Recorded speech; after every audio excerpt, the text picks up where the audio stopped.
We are apparently this is wait tap tap tap. It's working. Yes, I think it is. We are about to have episode 2 of TPS Traffic Jam. No, episode 3 of TPS Traffic Jam. And eventually, the buttons that I will press will make things happen. Possibly, maybe. It's cool that there used to be a button. Where is it? Oh, I'm going to turn my volume down, my iPad. Yeah. There we go. Folks, this is the live version of the setup, the behind the scenes. We wanted to make sure that we got to do a segment today because we're not going to be here tomorrow, and yeah, I don't even see the buttons anymore for show. Hey, participants' names. There we go. Oh, your wife's here. Hello. Yeah. Yeah, It's okay. We just went. We're okay. yes, we are truly behind the scenes. Yeah. Peanut butter and jam. Yes, exactly. That's the deal. We have a cool logo, and it's peanut butter and jam, inspired by peanut butter and jam. So I feel like I want to turn my camera there. That's better. I think it's better.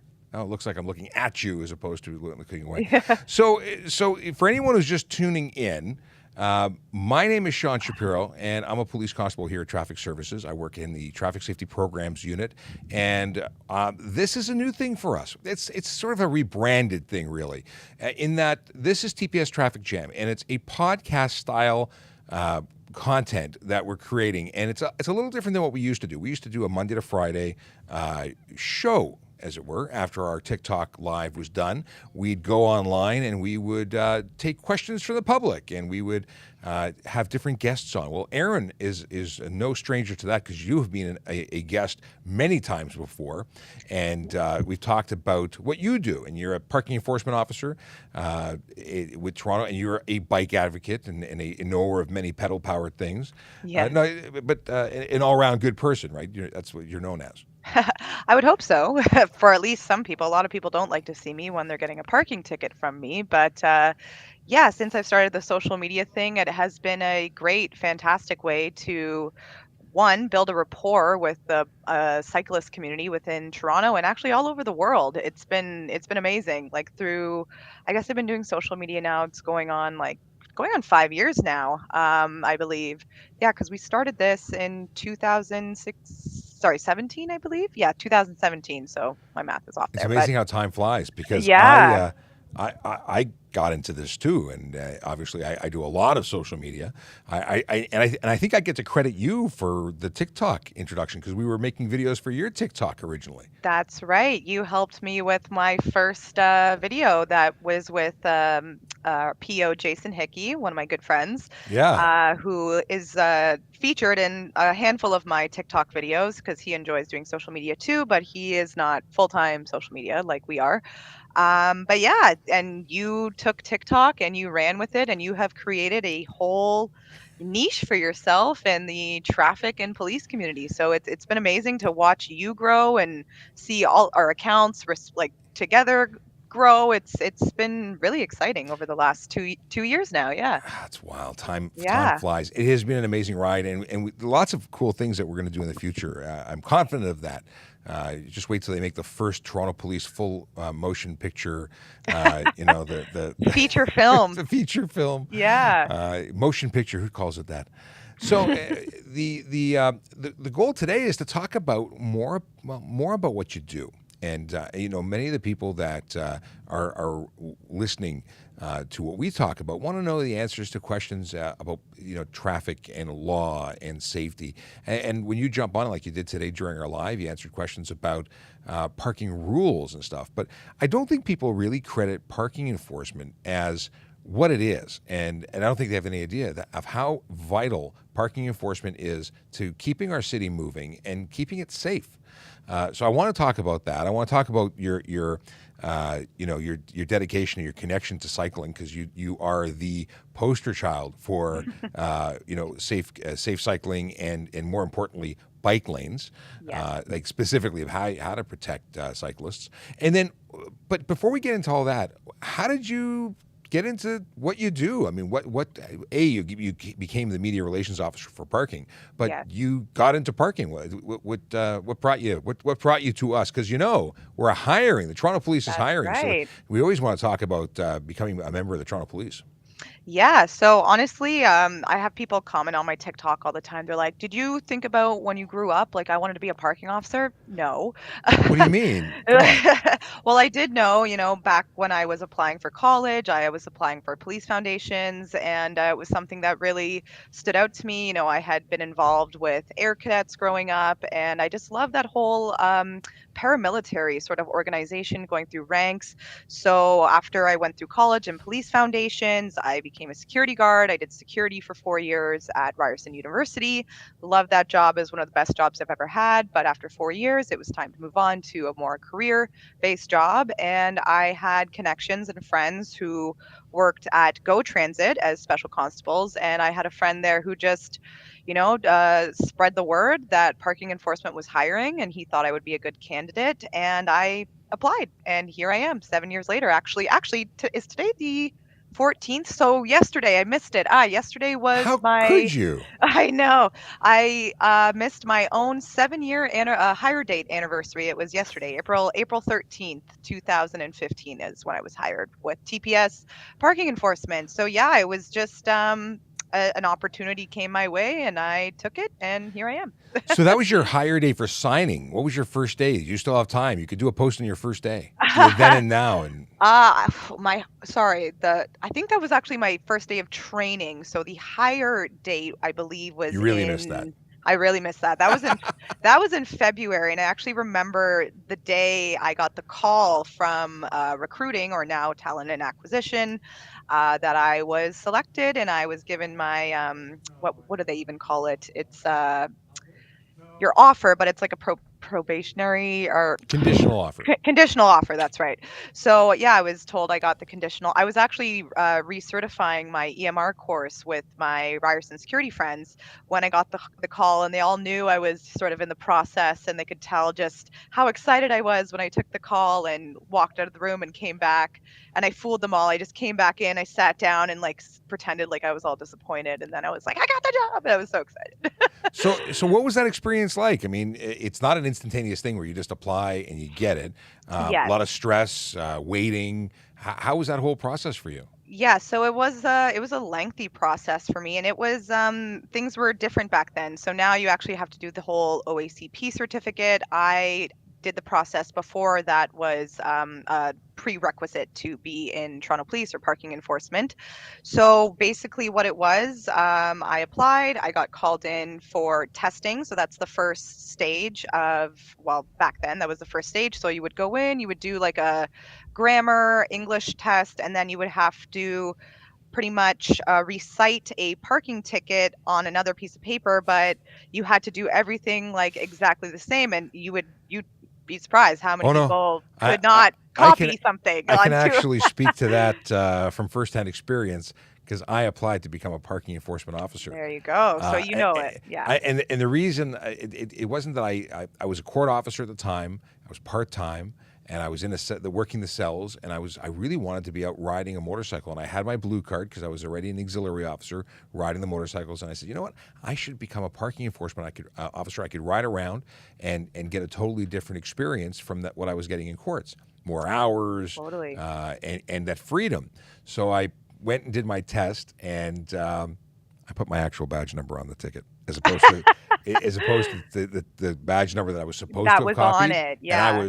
I was out of the process. I Yeah, was and like that's all that. it takes. That's all it takes, right? And I remember being in that room. The room was full. Like there was like 30 or 40 of us in there, and the training officers who were running the testing, they were like, "There's only going to be about 4 of you in this room that is going to go to the next, like the interview stage." So when I got past that stage, I was like, "Ooh, look at me." But yeah, and that's the one thing. A lot of people like they'll put their own name as opposed to the officer's name that is on the paper. But so then that was that process. Then I got called in for the interview stage. The interview stage was the most nerve-wracking point, as you could imagine.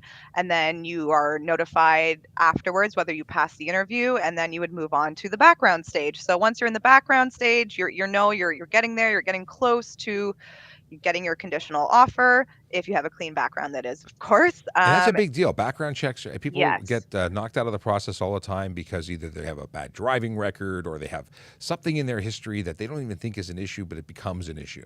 So, totally. you really have to be open, open to yourself and open to realizing that it may be beyond your control. That something that's happened, you had Yep. something that happened somewhere, and I don't even And know. I've never been involved with the background process to know exactly what people fail on. I just know that many people do. Many good people do. yeah, totally. Well, I remember just back when I was in college and police foundations, they would tell us as students, like, if you're serious about a policing career, be and us social media officer talk about, be careful what you post on social media, right? Mhm. If you're applying for employment that you don't think they're, and especially social media is so huge now, it's a part of, I'm sure, every single job process. And Toronto police, they will find whatever you don't want them to find on your social media. So I got a that's, hint as to why that happens. We're the yeah. police. Yeah. No, I didn't know that. So yeah, but the whole process took about a year to get on, and I honestly thought that I wasn't going to be selected because the background stage took so long, and then the class got pushed back. It was supposed to be February. That's when I got told I was hired, but then I was told the class doesn't start till April. So I was actually in the process of applying for other jobs within Ryerson because I was like, you know what, I haven't heard anything. And in that same week that I actually had an interview with another department within Ryerson Security, I got the offer for parking. So That's yeah, awesome. it was great. And people knock this job all the time. They say get a real job, it's a cash grab, blah blah blah. Same as what you experience, I'm sure, on the police side, and we've all Yeah. seen it on TikTok and all the comments.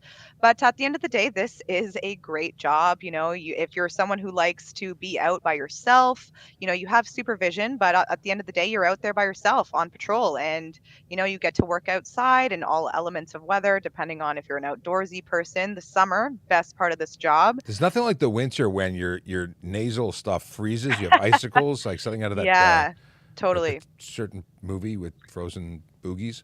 Yeah.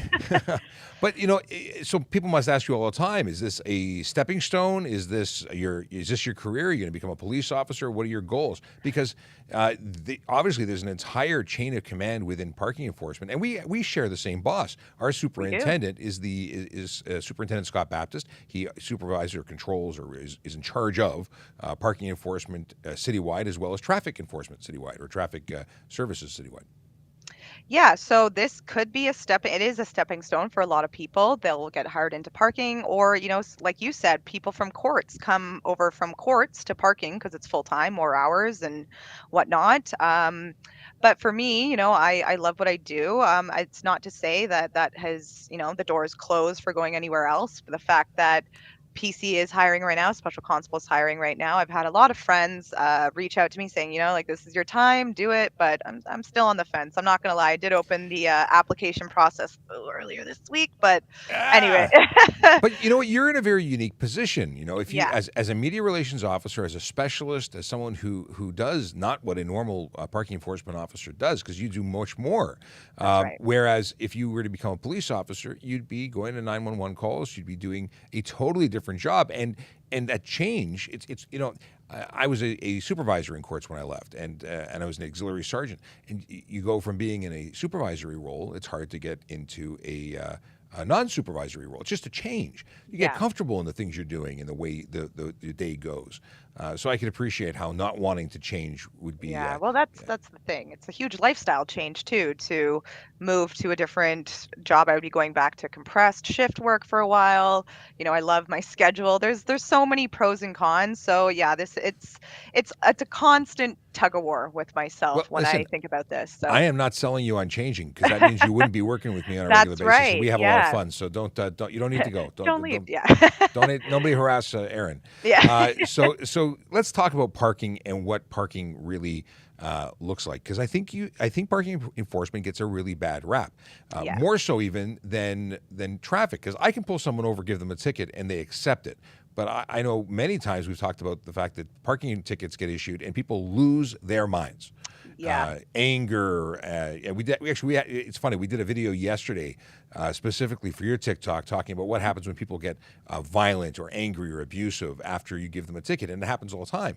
Um, but they don't realize that it's not just giving them a ticket to give them a ticket. It's about keeping the streets moving, because these arteries are what we rely on to get people home and to work.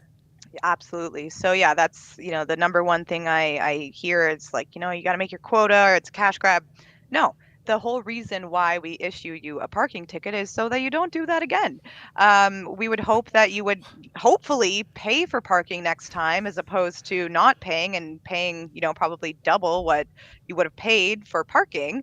That's why Do we you mean have, do you mean that parking tickets, like other tickets, are a deterrent for bad behavior? Or yeah. Believe it or not, imagine that. But yeah, and like that's why some parking fines are high, because they're higher priority offenses, such as bike lanes, such as accessible permits, no stopping, no standing. They're more expensive, so because you're not supposed to be there, and for good reason. And a lot of people, and I have to go do some videos on this too, like people think that bylaws are put in place for no reason. Well, they are there for a reason. Like at the end of a driveway or by the end of a street of a garage or something, it's a no stopping zone. So that line of sight can be clear for drivers going in and out.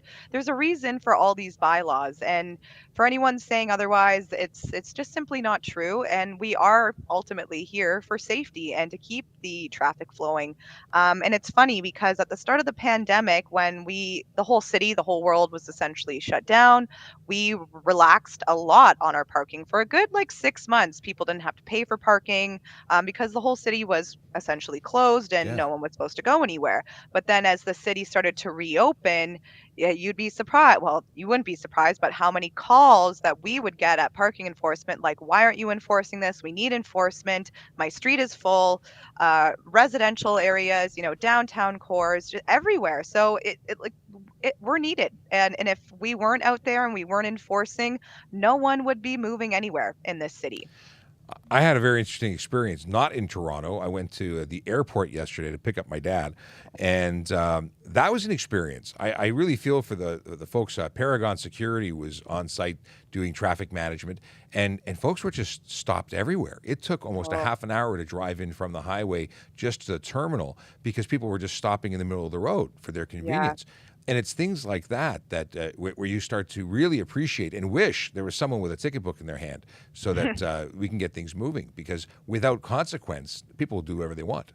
Absolutely. And it makes me laugh. It's like we can't win sometimes because, rush hour, for instance, which we haven't brought back yet because I guess the city's still trying to figure out what's going on with, cafe TO programs and all that stuff.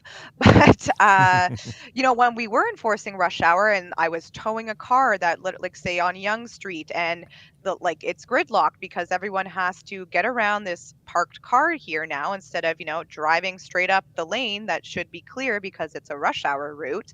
And all the thumbs up that I get and be like, yeah, get it out of here. Like, everyone loves us when we're getting a car out of your way, Oh right? yeah, when it works for them. What exactly? Or if someone's blocking your driveway or parked in your parking spot. So at the end of the day, like, we're here to service the city and to help you get home safely and in a timely manner so you're not stuck in downtown or just anywhere Toronto gridlock.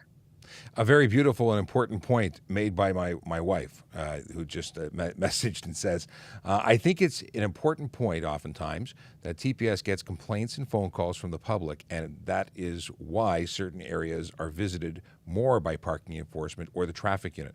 Absolutely. We're responding to complaints from the public because these are the people who live in those areas, who are affected by the actions and selfish often actions of the individuals who are visiting the areas and causing problems.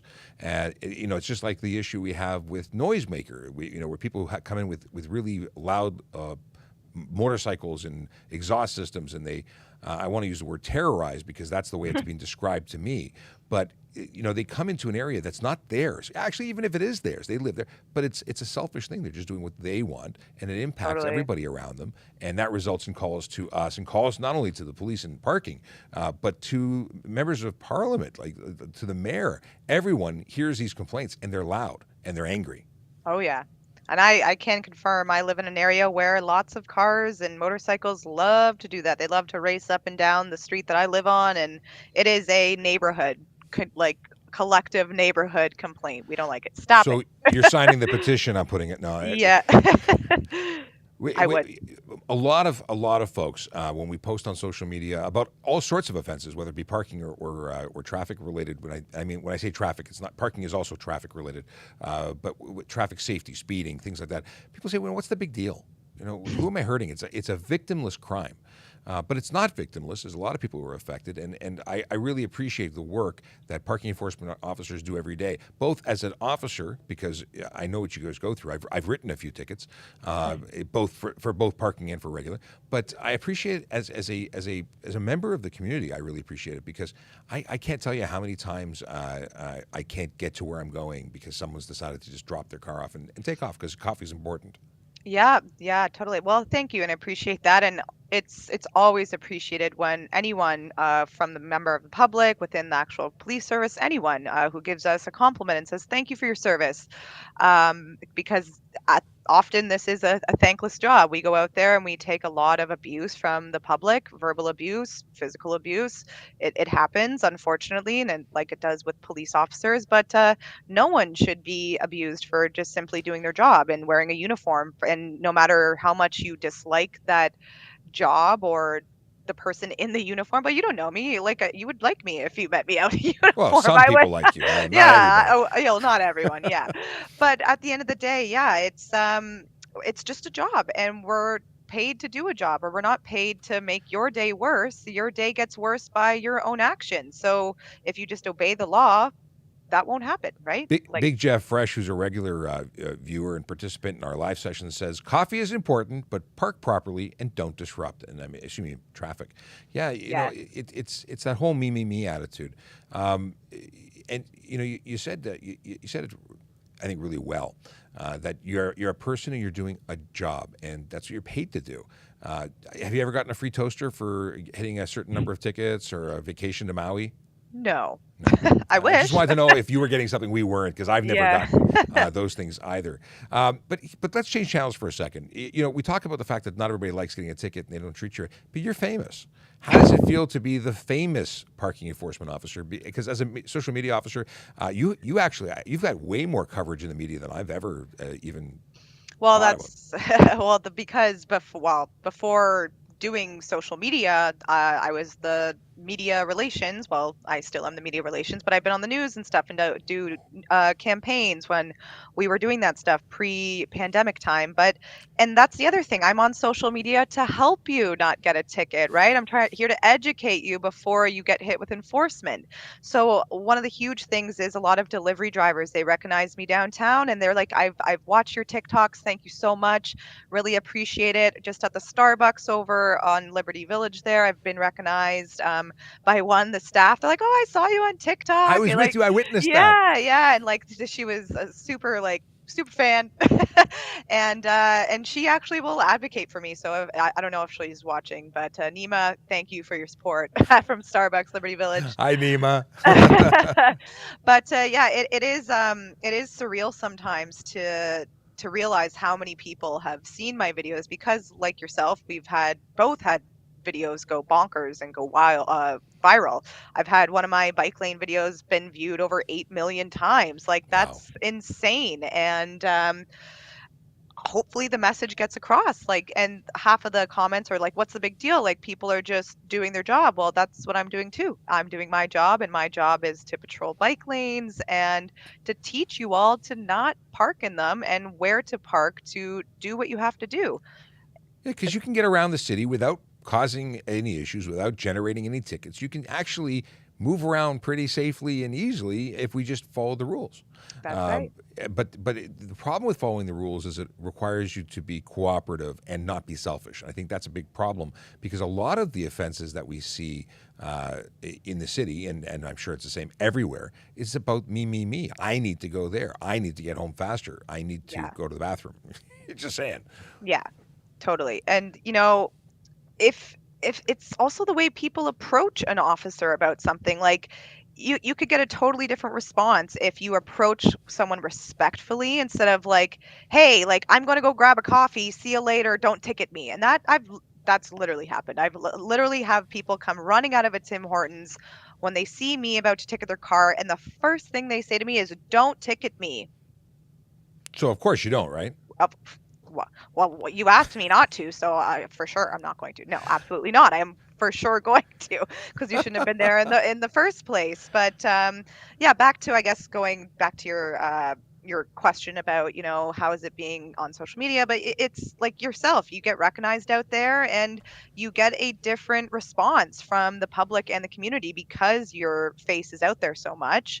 And I think a good portion of people appreciate it, and a good portion of people, well, like, haters are going to hate. You're always going to have haters no matter what you're doing. So try to just not let that bother us, because we are here to do a job, and being on social media is a part of our job. So we're not going anywhere.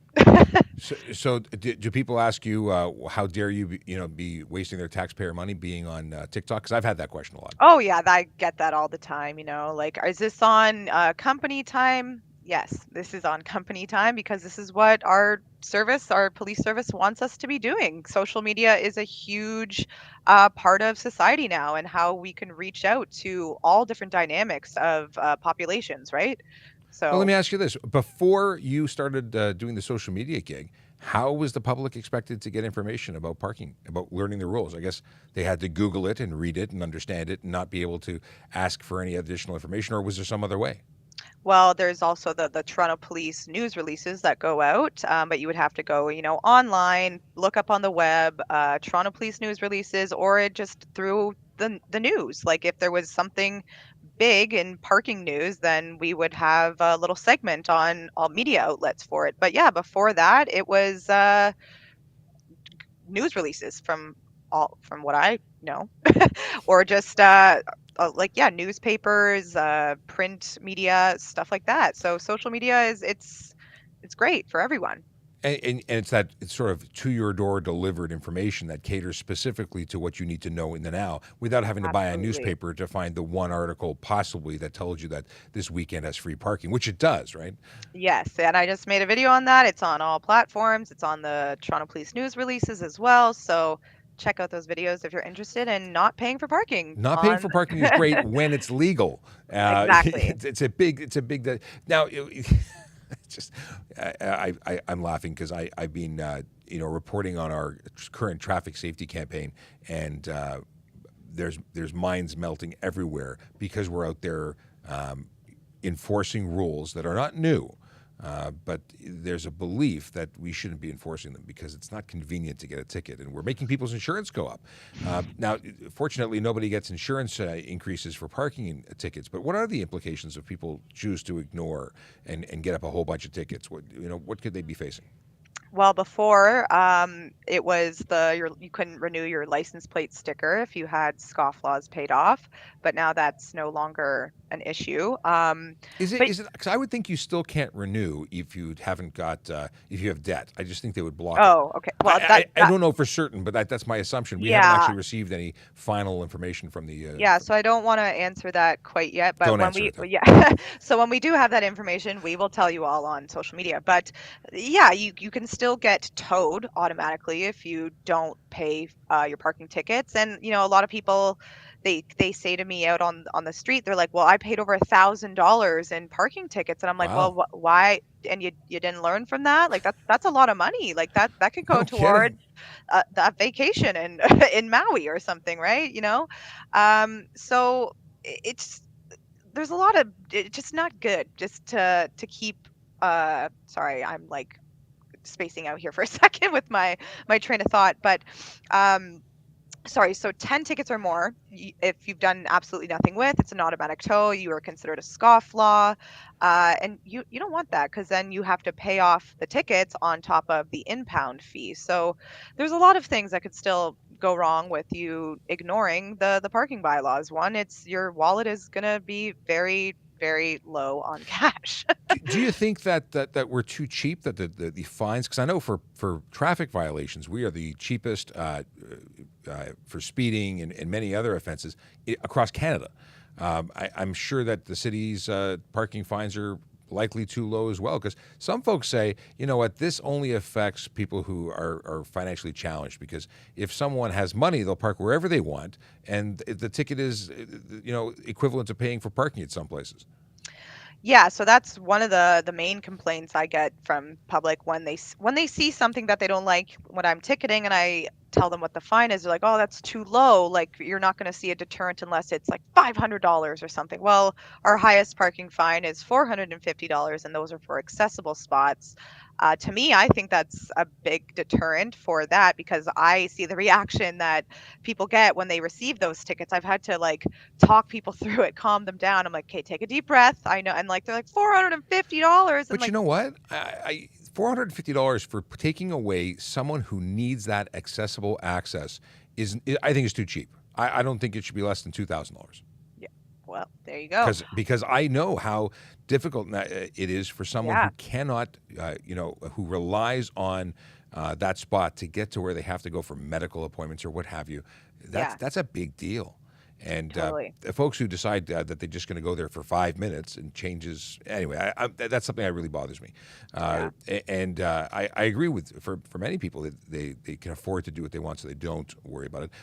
We with our tickets for speeding, people get upset when we give them tickets for anything, but when you compare it to what Alberta, for instance, charges for the same thing, I mean, they're hundreds of dollars more. So yeah. they laughed, and when I was having a conversation with my friend at Safe Communities there in Brooks, Alberta, the RCMP detachment, they couldn't get over how cheap we were. Wow. Well, that's there's some other offenses as well that I think are a little too cheap, like private property, for instance. So say someone's parked in your parking spot, the ticket is only $30, and then if you Wow. tow them, then they'll pay the impound fees. But to me, I think that should be higher, but I don't create the fines. That's No, above it's my completely pay out of my grade. control, and Yeah, it's my huffing completely and out of my puffing control. about people who take advantage of those who need accessible access is Yeah. just me huffing and puffing, because I find it very offensive. But Yeah, yeah, and you're allowed to be affected, of course. And I think so private property for one, I think that should definitely be higher because that's someone's home and they've paid for that spot. And like, how dare you? And bike lanes, I hear a lot of cyclists think that the bike lane fine should be higher as well.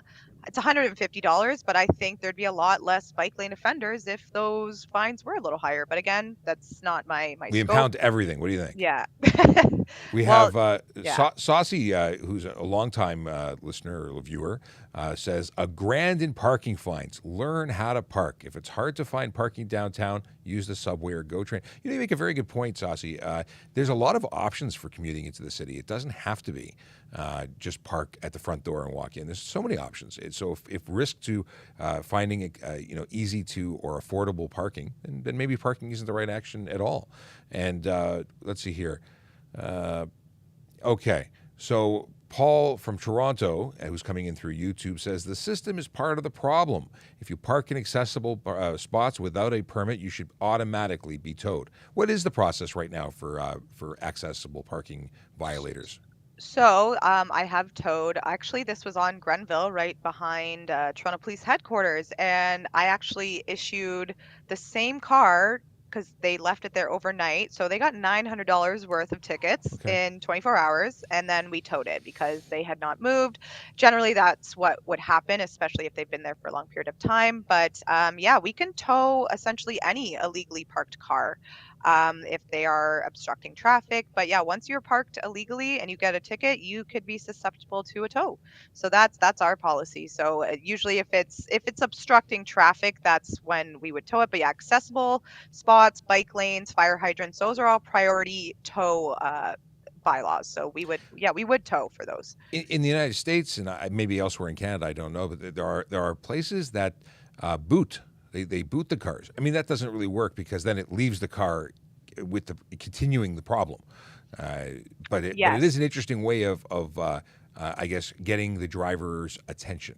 Yeah, so that's a lot of people ask me if we boot here, and I say no, that's sort of the opposite of what we want. We want to clear the road. Yeah. We don't want to keep them there and obstruct a live lane of traffic or whatever.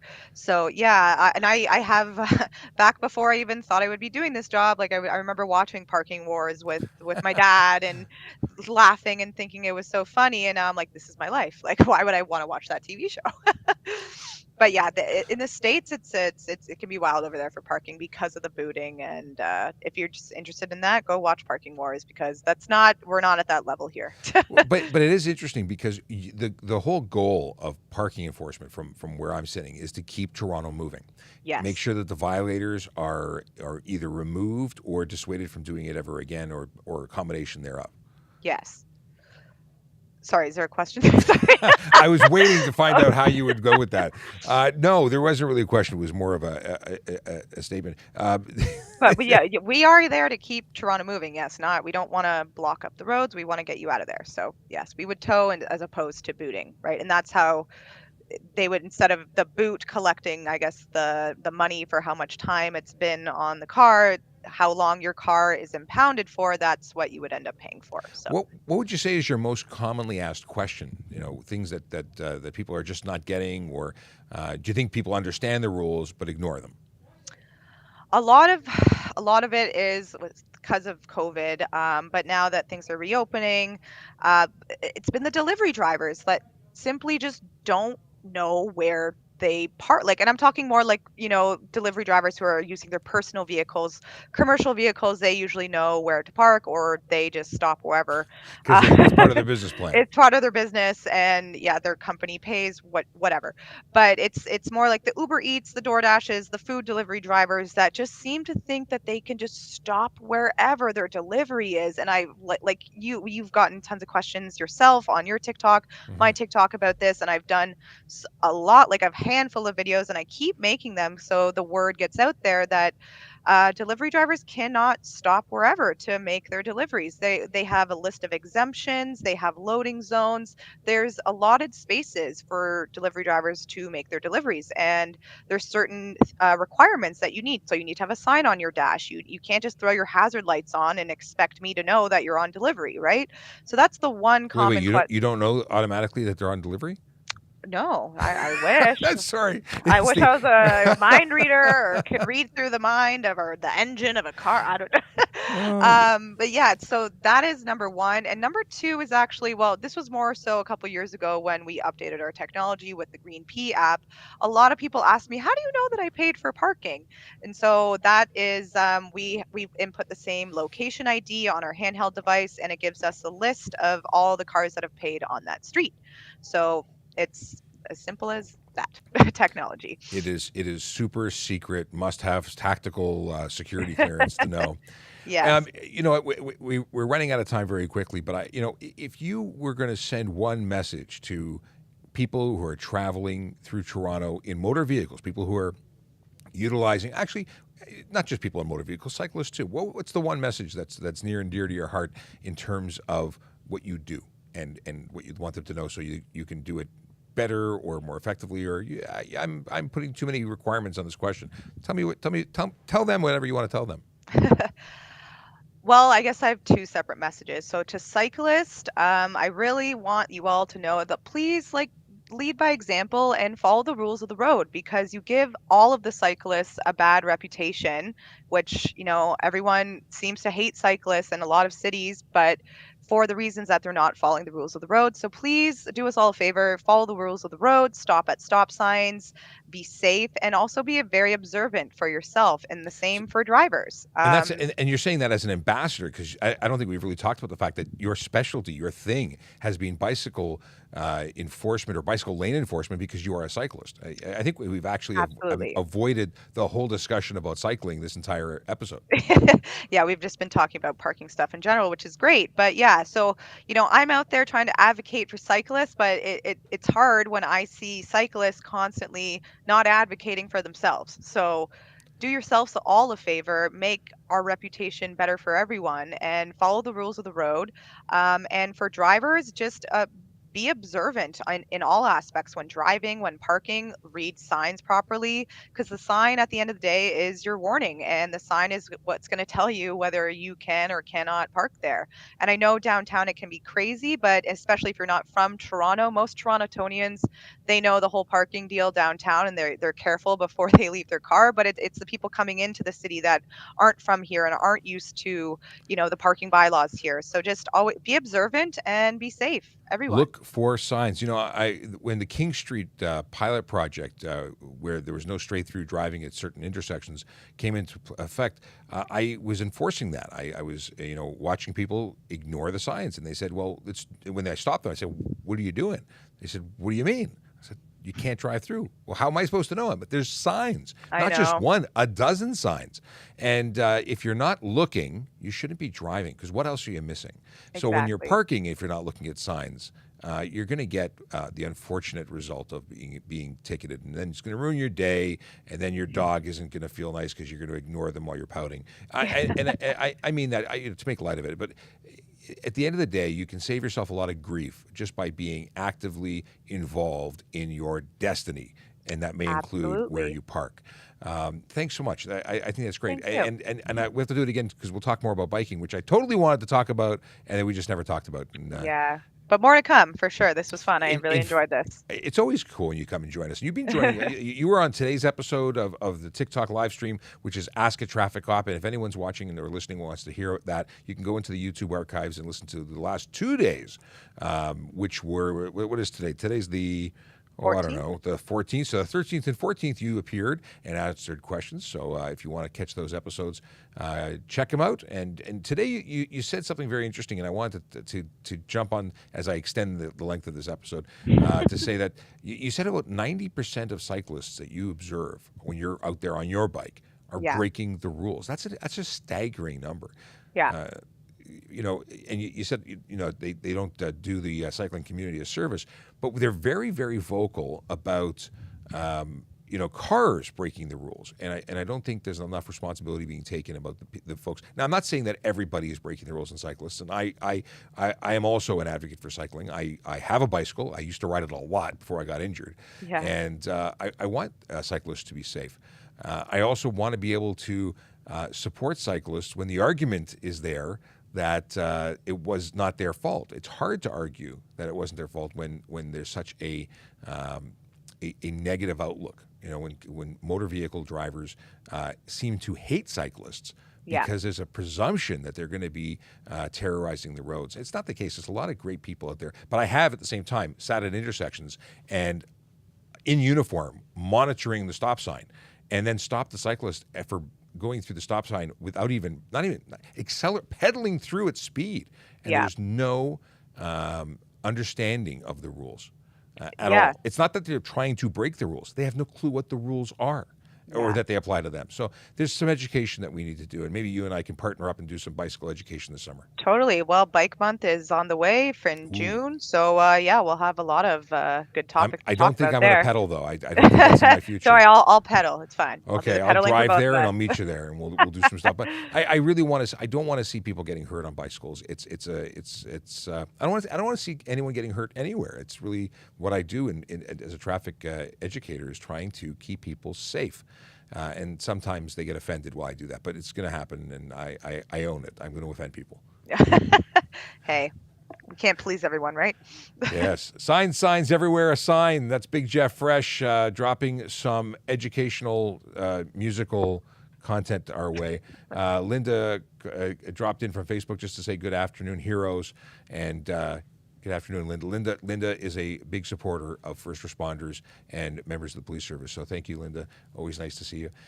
With that, we're going to say goodbye. It's been 43 minutes and 37 seconds since we pressed go, and we got to wrap it up. But episode 3 is in the bag. We'll do this again soon and talk more about stuff and things. Yes, awesome.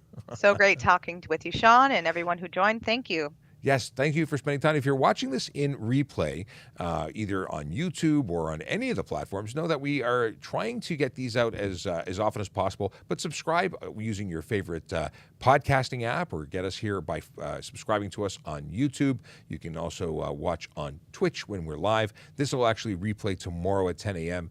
So if you're watching this now and it's tomorrow, this is getting confusing. Have a great day, everybody. Take care. Bye.